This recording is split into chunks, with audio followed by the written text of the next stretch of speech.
There's 3 sizes of shading tools that I like to use. And the one I use most often for just the general starting, just the start of my shading, is this size.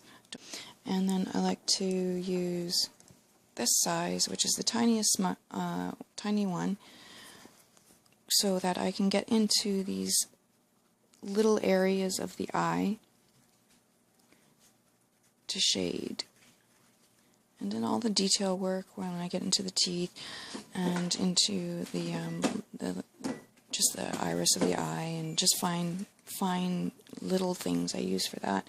And for bigger areas like the hair or the shading in the face, I like to use this big guy here.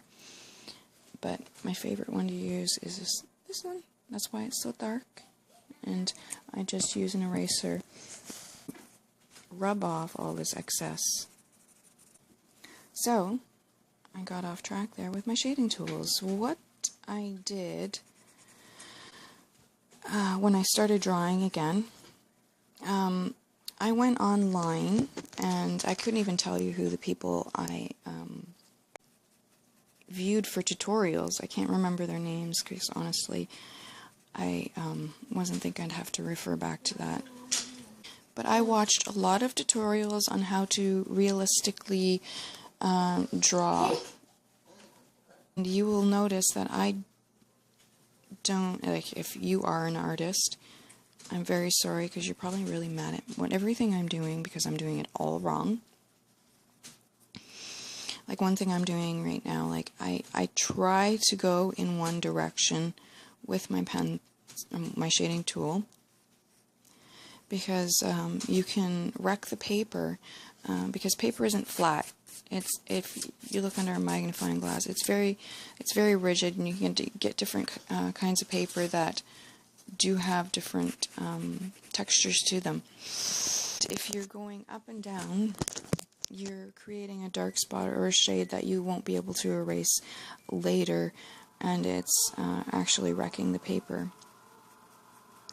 So I do try and go in one direction, but I'll forget when I'm in a speedy, and I'll go like that.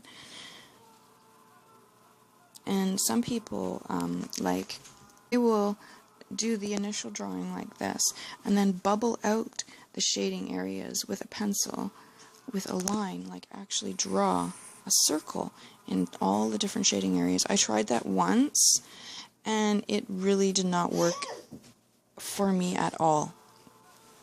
The drawing turned out completely wrong. And what I like to do is I like to get the dark areas.